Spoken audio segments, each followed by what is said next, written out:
moi, je suis absolument persuadé que soit on trouve modus vivendi avec les Russes, avec ses contacts, avec les compromis très difficiles pour tout le monde, soit on va vers l'escalade totale, étape par étape, et au bout, je suis absolument persuadé avec mon expérience, au bout, c'est l'apocalypse.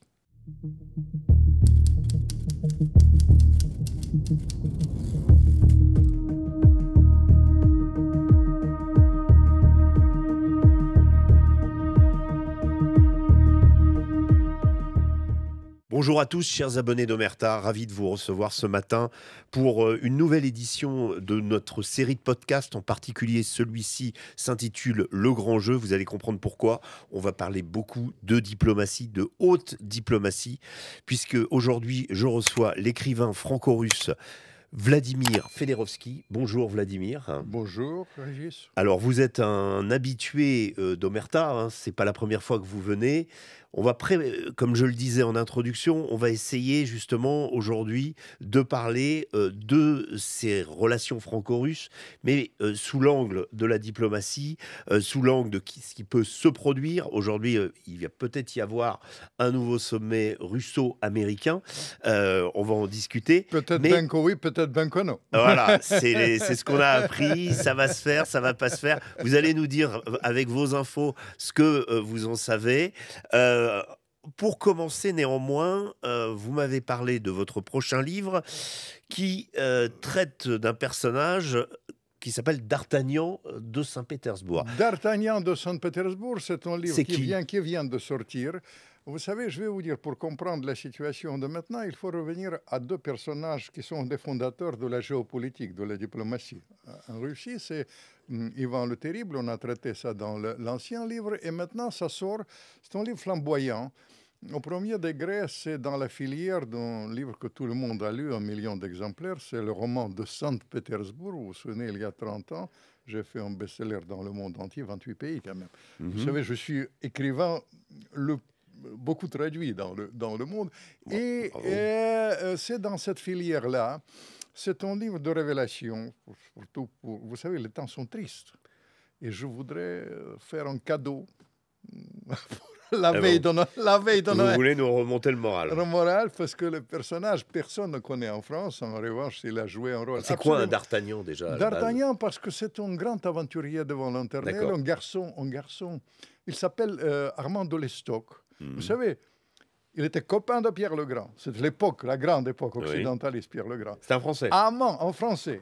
En français qu'en France, on ne connaît pas. Lestoc, D'Artagnan de Saint-Pétersbourg. Il a eu des histoires d'amour un peu prouvées, parce que les diplomates ont décrit ça. Avec des belles princesses russes, on imagine. Non, mon cher, avec deux tsarines. Deux tsarines, la tsarine paysanne, la femme de Pierre le Grand, vers la fin. Pour ça, elle était un peu avancée. Après, il a placé vraiment au trône de la Russie, la femme que j'adore, peut-être qu'elle a fait la magie de Saint-Pétersbourg avec les couleurs extraordinaires, c'est Elisabeth. Et là, il était vraiment approfondi parce que j'ai pioché dans l'archive. Il était médecin. Au début, il était médecin personnel et après, il a été super médecin, fondateur de la poésie, un grand amoureux. Il y a vous êtes en train de nous décrire une sorte de Raspoutine français? Non, mon cher, c'est beaucoup plus. Un intrigant ça a quelque chose qui il a une réflexion terrible pour les gens d'aujourd'hui. Il a placé au premier plan l'intérêt national. Il a dit l'intérêt national des nations, c'est la géographie, l'histoire, parfois l'affinité sentimentale. Dans son cas, c'était prêt avec la tsarine, le stock. Et c'est lui qui a inventé, il y aura un deuxième tome, c'est Catherine II. Tout ça, c'est vraiment flamboyant. La veille de Noël, j'ai voulu, comme c'est tellement triste, les gens ont marre de ce qu'on raconte. Détrompez-vous, Régis. On a marre de cette tristesse politique. Et le côté, vous connaissez ma thèse, que nous vivons le moment le plus dangereux de l'histoire de l'Europe et de l'histoire de l'humanité, j'ai voulu faire un cadeau D'Artagnan de Saint-Pétersbourg que je viens de sortir. Donc c'est un cadeau pour rapprocher les Français et les Russes, un petit peu. C'est les fondateurs. À travers leur histoire et à travers un personnage. C'est bien qu'on commence par ça, parce que Vous savez, la France et la Russie, ils ont des rapports très particuliers. Il y a une attirance réciproque, c'est absolument évident. D'ailleurs, vous savez, on me demande qui est le meilleur agent français d'influence maintenant en Russie. Je vais faire une petite révélation. C'est D'Artagnan. D'Artagnan nous marque l'attirance. La France, pour les Russes, c'est un symbole comme pour ici, Tolstoï. Ils aiment beaucoup Napoléon aussi. Hein. Napoléon, il adore. Parce qu'ils l'ont battu. Aujourd'hui, ils ont combattu Napoléon, ils ont gagné. Mais aujourd'hui, vous imaginez, il y a toujours les balles, je me suis renseigné, quand les Russes se déguisent en maréchaux d'Empire. Et il y a toujours les balles, l'attirance. Mais ma femme considère Napoléon, par exemple, comme le plus grand homme de la Terre. Vous savez, tout ça, c'est évident, mais pour vous dire, Lestock qui a fait un coup d'État, seul le XVIIIe siècle garde ses meilleures pages pour moi dans ce livre d'Artagnan de Saint-Pétersbourg, puisqu'il y a des rencontres souterraines. Elle vient avec son manteau de fourrure que vous aimez tant, avec le manteau de fourrure de renard argenté. Il n'y a rien sur le manteau, les rencontres, tout ça, c'est magnifique. C'est magnifique, les choses comme ça, mais c'est une fondation de l'attirance réciproque, russophilie et francophilie. Francophilie, vous comprenez, l'attirance, et c'est une réflexion, en quelque sorte, il était gaulliste avant l'heure, mon d'Artagnan, parce qu'il disait que pour la grandeur de la France, il faut avoir des rapports très forts avec la Russie de l'Atlantique. Alors, gaulliste au sens, le général de Gaulle, pas ses descendants. On dira, puisque la politique non, on va en parler, parce que vous savez, j'étais longtemps diplomate, vous vous souvenez. Bien sûr, c'est pour ça que vous êtes ici. Je les ai tous connus, j'étais quand même interprète de Brejnev, encore de la langue arabe. Je préparais beaucoup de sommets, pour vous dire les faces cachées de préparatifs de sommet. Je vais vous raconter ça. Mais De Gaulle reste un grand monument. Et peut-être il faut commencer par lui, parce que vous savez, plus que jamais, je suis inquiet, mais la publication de ce livre, c'est assez ambitieux pour moi. Je vous ai dit, comme c'est dans la filière de romans de Saint-Pétersbourg, mais parce que parfois, quand on fait des livres importants, ça peut changer la donne sur le plan géopolitique. Par exemple, il y a une histoire que j'aime raconter. Vous savez, pendant... la Russie était diabolisée beaucoup de fois. Parce que vous savez, il y a la tradition francophilie, mais il y a une tradition de russophobie, de la russophobie qui triomphe maintenant. Les gens ne savent pas, mais on envoyait les troupes. Par exemple, j'aurais pu vous raconter, en 40, la France est en train de tomber, il voulait envahir le Kremlin. Il y a les plans très concrets, l'opération Pike, ça s'appelle en anglais. En tout cas, c'est encore là, pendant la guerre. Mais la Russie était diabolisée. Et le communisme aussi, qui n'a pas aidé à la dédiabolisation de la Russie. Mon cher, paradis rouge, les goulags. C'est goulag, etc. Mais vous savez... On reviendra à De Gaulle parce que ça dépend de quelle manière on voit les choses. Churchill et De Gaulle, ils ont posé le vrai problème. Entre Hitler et Staline, qu'est-ce qu'il faut choisir? Vous comprenez? C'est une réflexion qu'il faut mener, mais je tiens à vous dire, simplement pour revenir au milieu du 19e siècle, quand la Russie était diabolisée plus que maintenant, diplomatiquement parlant. Puis, si vous regardez les caricatures, les Russes mangeurs, c'est même rien par rapport à vos copains dans la presse aujourd'hui qui racontent n'importe quoi, mais c'est quand même, ça c'est pire. Mais pourquoi n'aimait-on pas la Russie à l'époque? À l'époque, parce qu'il y avait la guerre contre, encore une fois, la Crimée, il y avait les controverses, et puis, etc. Et la Russie complète, le diable total. Et il y avait un Français, encore une fois, gaulliste avant l'heure, un aristocrate français, Vicomte de Viguier, il s'appelait. Vicomte de Viguier, Il aimait la chasse, il fréquentait dans le milieu aristocratique là-bas, mais vous savez, les aristocrates, ils se fréquentent entre eux. Et on lui a donné quelques adresses en Russie. Il voulait chasser l'ours, vous imaginez? L'ours, la Russie, l'ours, etc. Et il vient là-bas et il bavarde avec ses aristocrates. C'était Tolstoï, c'était Tourgueniev. Il revient, il publie un livre exquis, ça s'appelle le roman russe, où il raconte tout ça, et ça a changé la donne, et après il y avait l'entente, et après il y avait le pont Alexandre III. Donc tout lui, ça, il a eu de l'influence. c'est l'influence, c'est-à-dire, Ok. pour moi, ce D'Artagnan de Saint-Pétersbourg, c'est un livre ambitieux, mais il faut revenir à De Gaulle. Vous savez, la tradition des rapports et les préparatifs de sommets, j'ai préparé beaucoup de sommets, mais les sommets, c'est un art très particulier, comment il faut préparer. Ça, c'est une... Pourquoi ces sommets changent d'une réunion diplomatique classique? Est-ce qu'on ne fait pas monter la sauce un peu avant Ah non, complètement, il faut préparer tout. Mais comment ça se passe alors? Préparer tout, ça dépend de quelle manière on organisait. Le truc le plus pittoresque, je vais vous raconter quand le sommet entre Staline et De Gaulle en 1944. D'accord. En 1944, c'était un truc bizarre. Vous ne connaissez pas assez l'histoire, mais je tiens à vous faire la révélation. Il y avait D'Artagnan de l'espionnage, un jeune garçon arménien d'origine, qui a travaillé autrefois à Paris. Et après, il était le résident, ça s'appelle le principal personnage de l'espionnage russe, à Téhéran. Et c'est lui qui provient l'attentat qui a été organisé par Hitler contre, vous savez, le sommet de Téhéran. Vous vous souvenez, ouais. il y avait Hitler, le sommet Staline, Churchill et Roosevelt, et lui, il provient d'attentat, et Staline le convoque, il dit, attends, il s'appelait Ivan Agayantz, extraordinaire personnage, général, après, inventeur d'ailleurs de la désinformation moderne, ça c'est étonnant personnage. Et il a dit, attends, viens, Ivan, tu as connu ce général, les Américains, ils ne portent pas dans leur cœur, ils préfèrent Giraud, les Anglais, ils sont très ambigus. Ça, c'est Staline qui parle. C'est Staline qui parle à ce personnage. Franco-arménien. Pourquoi L'autre a dit, oui, il était jeune, 30 ans, brillant. Il a dit, oui, je l'ai connu. Et l'autre, il était ébloui par De Gaulle. Avant tout le monde, il a compris l'importance de Gaulle. Avant tout le monde. Quand j'ai fait l'enquête, j'ai connu sa famille. Il grondait sa fille, il a dit, Madame de Gaulle ne portait jamais le rouge à lèvres et tu portes le rouge à lèvres. Ah oui. Madame de Gaulle, c'est pour lui. Un fanatique de De Gaulle. Fanatique de Gaulle.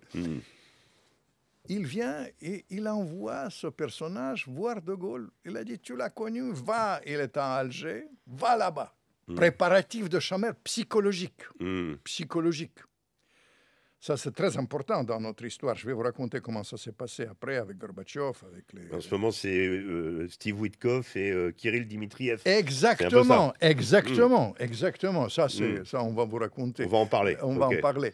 Et l'autre, il vient là-bas, 3 heures de conversation très approfondie, géopolitique. Il prépare le sommet, qu'est-ce qu'il faut faire, de quelle manière il faut jouer. Et je vous dis, c'est le destin. Cette interview, ça a changé la donne pour la France. Parce que, détrompez-vous, les Américains jouaient Giraud, et d'autre part, les Américains, le général, le rival de Gaulle, et ils ne voulaient pas que la France soit présente à la table de la victoire. Elle n'était pas à la conférence de Téhéran, vous l'avez souligné. Pas du tout, mais pas près même, à Yalta, etc. Oui. Tout ça, c'était pour eux, c'était pas nécessaire. Mais Staline... Tout d'abord, Staline, c'est un aussi visionnaire sur le plan géopolitique. Il dit tout là, mais l'autre, il a joué avec finesse. Je vais vous raconter à quoi, la préparatif de chemin, à quoi ça se joue. Avec les trucs psychologiques étonnants. Il vient 3 heures, vous savez, dans ces règles-là, moi j'ai préparé beaucoup de sommets, vous devez envoyer tout de suite votre conversation avec télégramme chiffré, etc. Il vient... Mais au lieu d'envoyer le télégramme, quand il était à Paris, un jeune avant 3 ans, il a eu l'accès à l'échange avec l'aide d'un postier, c'est pittoresque, il m'a raconté ça, d'un postier CGT. Ils ont copié une lettre de Gaulle 36 à sa mère, quand il a parlé de la nécessité de rapports forts avec la Russie. Et il y a une phrase qu'il a utilisée beaucoup, l'alliance entre la France combattante et la Russie combattante. C'est-à-dire, il a considéré ça une vraie réflexion. Et au lieu d'envoyer le rapport sur les 3 heures, je termine avec cette histoire, mais ça a changé la donne. Parce qu'il envoie juste cette lettre. Et Staline, il était très attaché à sa mère. Et j'ai vu dans les archives, il écrit « On ne ment pas à sa mère. Je reçois ce général demain. » Il vient, et c'est comme ça que la France est devenue partie prenante à la fin de la guerre. Pourquoi je vous raconte ça? Parce que vous savez, les sommets, ça peut changer le destin d'un pays. La France, quand même, pour moi, comme je suis très attaché à la France, le rôle de la France au Conseil de sécurité, la place de la France au Conseil de sécurité, vous voyez comment ça se... Il y a les choses préparatives, et quand il est venu, il y avait c'est un sommet important. En ce qui concerne les autres, vous savez, je vais vous dire, les sommets, ça se prépare d'une manière, surtout dans la structure. Une des failles maintenant de ça, d'ailleurs, une des failles de sommet à Alaska, c'est une faille quand même qui était une faille évidente. Parce Laquelle? que la faille évidente, c'était qu'on a fait ça dans la précipitation.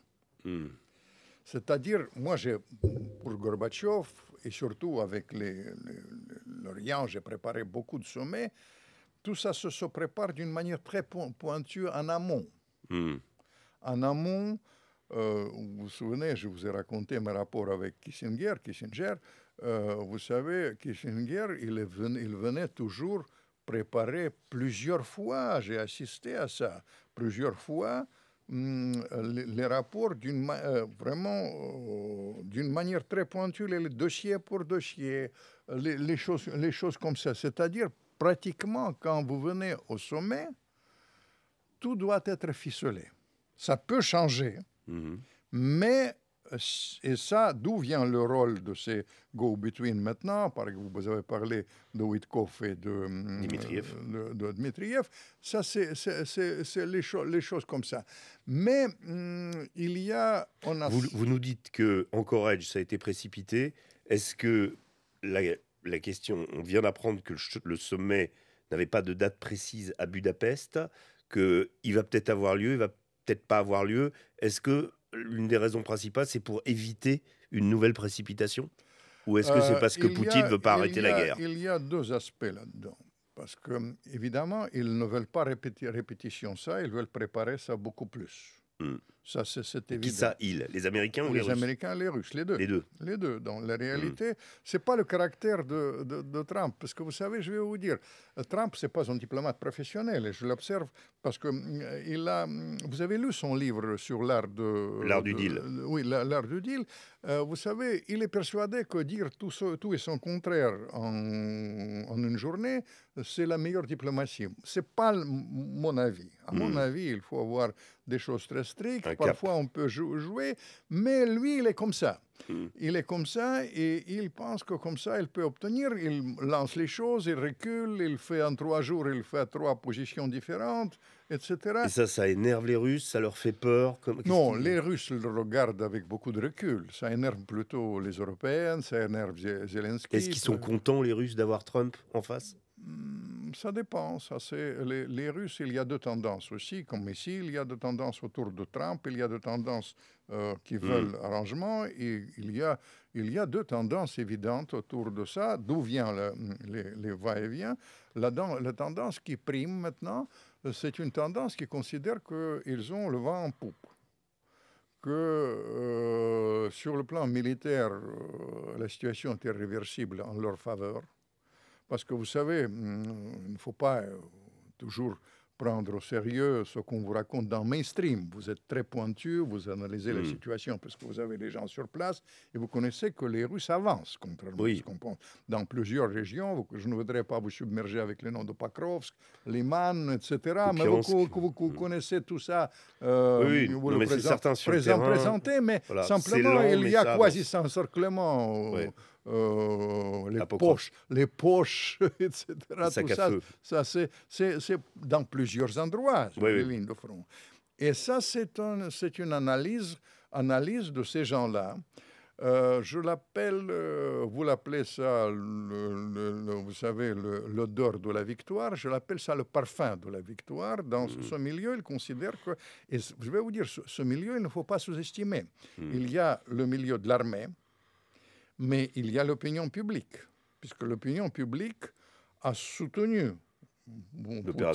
l'opération spéciale, elle a soutenu Poutine. Il faut dire que l'Occident, il a fait tout avec l'interdiction de Dostoïevski, avec la fameuse phrase « je vais mettre les Russes à genoux », les Russes ont joué sur ça, et la CIA a donné à un moment donné 80%, c'est un peu moins à mon sens maintenant, de soutien de Poutine, mais quand même, ça existe. Bref, ces gens-là, c'est une filière très importante autour de Poutine. C'est exprimé publiquement, mais ça c'est un petit jeu de Poutine, puisqu'il a mandaté quelqu'un, un de ses collaborateurs, comme on dit, qu'il était autrefois président, Medvedev, il joue le rôle de méchant, le policier méchant. Alors qu'à l'époque où il était président, il était plutôt modéré. Non, il était plutôt, non, au contraire. Mais après, vous savez, dans ce genre de choses, il ne faut pas sous-estimer ça, parce que vous savez, il y a le partage de rôles. Et chacun joue un rôle. Chacun joue un rôle. Et Dmitriev joue le rôle du pro-américain.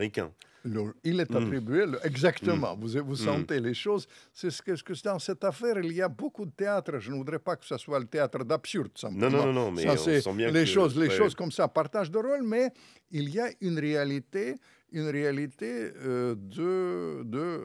l'opinion publique. Poutine, au contraire, dans cette affaire, il joue un rôle, quelqu'un qui est plutôt modéré, comme on dit. Dans cette vallée, la file face à ça, il y a une réalité, il y a une pression. Une pression qui existe incontestablement, et c'est une des raisons de, disons, à mon sens, de cette préparatif étape par étape, mais il faut dire que c'est aussi un problème d'analyse.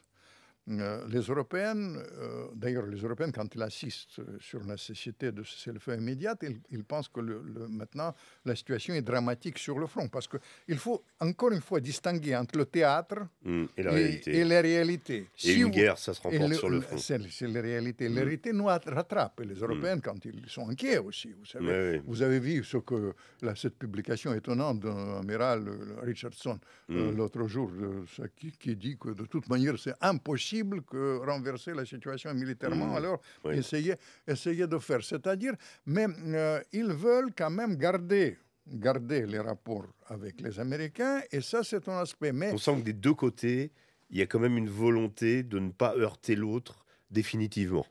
Ne pas rompre. Voilà. Ne pas rompre. Chez Trump et chez les deux. Les Russes. Et chacun se donne quand même des petits cadeaux, disons, pour l'opinion publique. Parce que Trump, il doit gérer ça aussi. Vous savez, Trump, il est un peu seul aussi dans son entourage. Il y a deux tendances évidentes. Une personnifiée par votre ami Witkoff, qui est plutôt... Vous savez, c'est les gens du même milieu. C'est un milieu... L'immobilier, quoi. Mais au-delà de ça, même avec les origines. Vous savez, souvent les origines sont là-bas.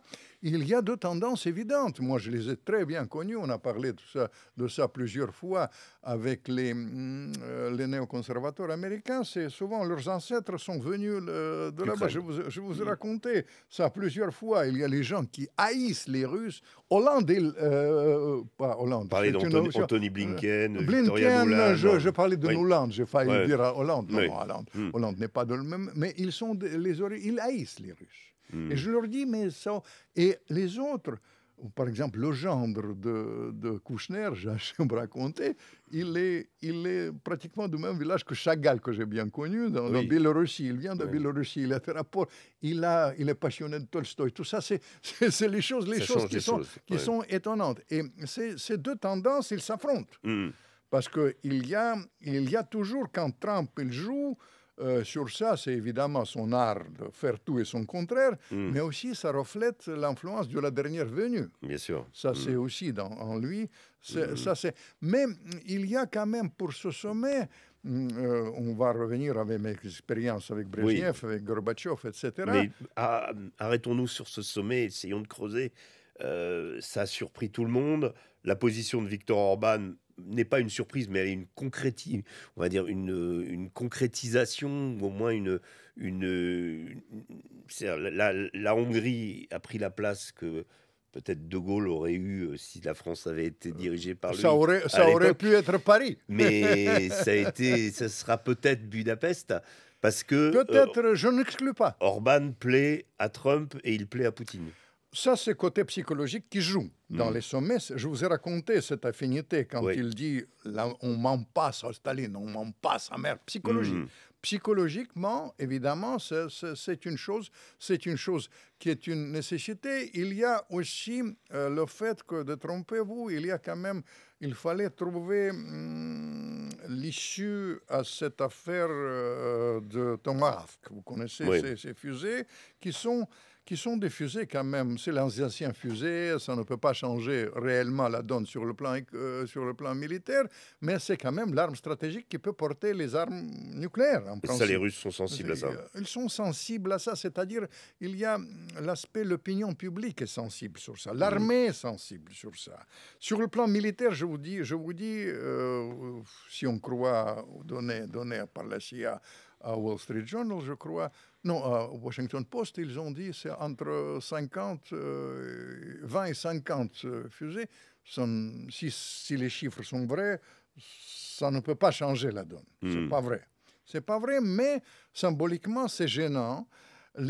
Poutine, vous avez vu, il a fait ça avec beaucoup de recul, sans dramatisation, mais il y a beaucoup de gens qui disent que c'est une chose nécessité. Il ne peut pas laisser ça comme ça. Si ça commence à taper peut-être,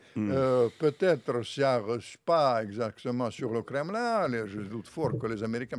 Vous savez, ce ne sera pas le Kremlin, ce sera les usines de fabrication de Kazan. Vous êtes bien sûr. Les usines de drones, voilà. de ça. Et ça, c'est une nécessité. Il fallait dénouer ça. Mais parce on le sait, puisque Trump je crois que Oudchakov aussi, côté russe, a expliqué que dans le contenu de la conversation entre Poutine et Trump, la question des missiles Tomahawk a été largement abordée. Moi, ça s'était abordé. Trump a dit, et un journaliste qui lui posait la question, évidemment, il ne m'a pas dit vendez des Tomahawk. Évidemment que ça ne lui a pas plu. Voilà. Non, ça ne lui a pas plu, cela va sans dire. Et je vous dis, sur le plan militaire, ça ne changera pas la donne. Mais sur le plan de la structure de la diplomatique, ça change complètement la donne. C'est-à-dire, il ne peut pas laisser les choses.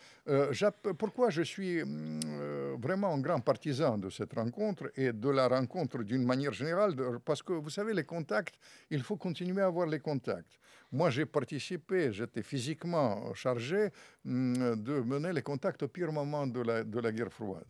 C'est-à-dire, il y avait les contacts publics, il y avait les gens s'engueulaient. Quelle époque, par exemple? Non, mais par exemple, avec la fin de Gorbatchev, avec la période Gorbatchev, mais j'ai préparé beaucoup de sommets avec les pays.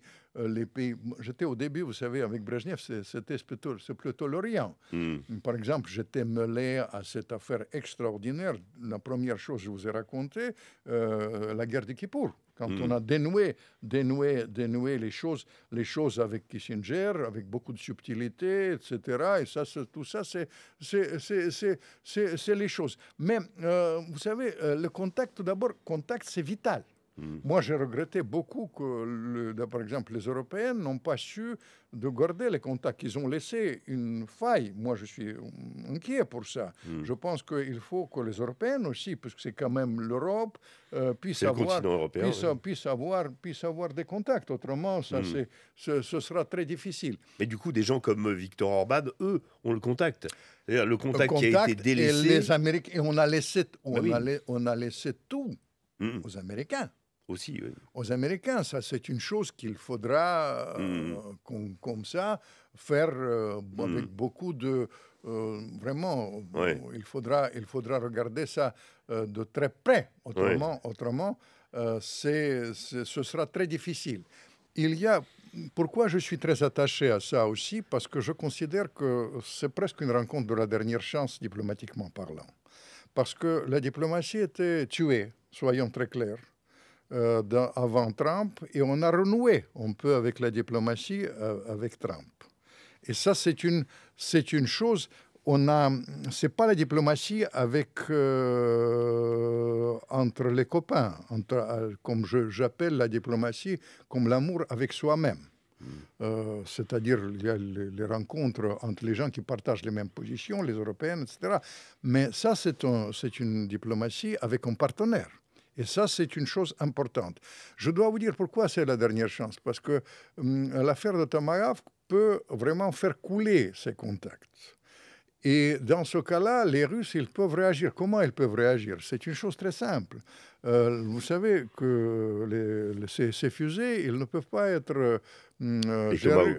Tomahawk. Ils ne peuvent pas être gérés sans participation aux Américains. Oui. Ça peut être les gens qui n'ont pas directement envoyé par les Américains, mais c'est la même chose. Le personnel le personnel américain, parce que il y a un problème de vecteur aussi. Parce que c'est un missile naval. Le renseignement, c'est une affaire technique. Les gens qui doivent comprendre. Naval et donc il va falloir l'adapter. Parce qu'ils doivent. Vous savez, ils doivent être sur le plan naval. Ils sont installés maintenant à partir des forces navales. Mais je dois vous dire que c'est impossible avec les Ukrainiens. Ils doivent être installés sur le plan terrestre. Et par conséquent, les Américains seront là. Et ça change complètement la donne. Les Russes disent ça signifie la guerre. Ils peuvent réagir. Il faut comprendre pourquoi je vous parle. Je voudrais être pointu sur le plan militaire, parce que Poutine, il a beaucoup de réserves. Vous savez, c'est son côté résilience et son côté, vous savez, l'art martiaux avec beaucoup de retenue, et puis une réflexion qu'il faut garder quand même la possibilité d'avoir l'issue diplomatique, ne lui permet pas d'utiliser les deux armées de réserve que vous décrivez. En fait, avec vos témoignages qui sont prêts à y aller, mais surtout, il y a ces fusées, surtout les fusées Oreshnik, on sous-estime ça. Maintenant, c'est sur le front en Biélorussie, mais aussi ailleurs. C'est-à-dire, moi, je suis absolument persuadé que soit on trouve modus vivendi avec les Russes, avec ses contacts, avec les compromis très difficiles pour tout le monde, soit on va vers l'escalade totale, étape par étape, et au bout, je suis absolument persuadé avec mon expérience, au bout, c'est l'apocalypse. Alors, vous comprenez, je ne voudrais pas dramatiser ça. Je le dis avec beaucoup de regrets, parce que quand même, il ne faut pas affoler les gens.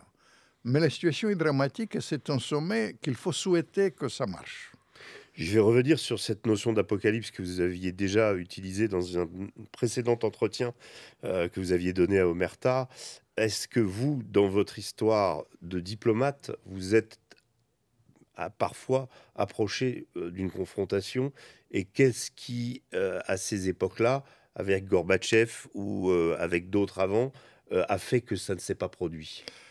Vous savez, avec Gorbatchev, je vais vous raconter, avec Gorbatchev, on a fait des compromis extraordinaires, notamment après la chute du mur, après on était trompé à propos de l'élargissement de l'OTAN. Je peux vous raconter, je vous ai raconté ça plusieurs fois, etc. D'ailleurs, je me souviens, ce message, ma dernière conversation avec Mitterrand, il était en train de mourir, je lui ai venu faire adieu. La dernière phrase de Mitterrand que j'ai entendue, il a dit « Vladimir, attendez, encore une chose. Gorbatchev n'appartient pas au passé, il appartient à l'avenir. » La dernière phrase que j'ai entendue dans la bouche. Pourquoi? Parce qu'on a su éviter ce qu'on vit maintenant. On a s'éloigné, on était au bord du gouffre, on s'éloignait avec les choses comme grâce ça. À Gorbatchev. Grâce à Gorbatchev, à Mitterrand, mon ami Chirac, avec Ronald Reagan aussi. Reagan aussi, américain. Pourquoi? On a préparé les choses, on a fait des compromis, on était roulé après. Ça, c'est une autre chose qu'on a mal... Parce que je méprise les gens post-communistes. Parce que vous savez, j'ai travaillé avec Eltsine, je vais vous raconter les choses comme ça, mais avec les Américains, parce qu'on aurait pu, au moment de la fin du communisme, aller vers un autre monde. On a eu toutes les possibilités. Je me souviens avec cette phrase que le fait qu'on n'a pas associé à l'époque la Russie avec l'Occident, il y a le plus grand diplomate américain, George Kennan, il s'appelait, il a dit c'est la plus grande erreur de Jésus-Christ. Mais ça, c'est depuis Jésus-Christ. Et ça, c'était, mais ça, c'est une autre époque. Les choses les plus dramatiques, et ça vient à la période actuelle, ça va vous rappeler. Vous ne connaissez pas cette histoire. C'était 83. 83. Mon ami Brezhnev, il est décédé. Aux affaires, c'est Andropov, l'ancien chef de KGB, très, très structuré, etc. Le temps, à l'époque, il fait les manœuvres au centre de l'Europe. Et les Russes, à partir, comme aujourd'hui, à partir de... Pourquoi je reproche beaucoup, on dit que la Russie veut reconstituer l'Union soviétique, Poutine, il veut envahir l'Europe, etc. Vous savez, c'est un problème de l'analyse. L'analyse doit être très pointue. Si on se base sur les fausses analyses, ça peut donner les résultats absolument. Et les Russes, à l'époque, considèrent que les Américains, ils peuvent frapper les premiers. Comme vous savez, dans leur logique, il faut comprendre la situation. À l'époque, il y avait une supériorité dans les armes conventionnelles, comme aujourd'hui d'ailleurs, du côté de l'Occident. À l'époque, c'était du côté russe. Et l'Occident, il a eu dans la doctrine, exactement, officiellement, la possibilité d'utiliser les armes nucléaires tactiques si les Russes commencent à avancer. Et les Russes, ils sont persuadés que les Américains veulent utiliser les armes nucléaires pendant ces manœuvres. Que c'est une combine pour préparer la frappe nucléaire. C'était leur fausse analyse. La situation était dramatique. On vivait, c'est-à-dire on était très proche du gouffre. À base, comme exactement aujourd'hui, quand il y a les fausses analyses, qu'on n'est jamais prévu. Et heureusement que les Américains ont eu à l'époque une taupe au Kremlin. Ils ont eu le vent très fin que les Russes considèrent que la guerre est pour demain. Et Reagan, il a pris le téléphone et il a dit « Détrompez-vous, nous ne voulons pas les frapper ». C'est-à-dire la crise était dénouée. Ça s'est dénoué entre Gorbatchev et Reagan. Non, c'était Andropov. Oui, Reagan. Andropov. Et là c'est une chose... Un peu comme à l'affaire de la baie des cochons.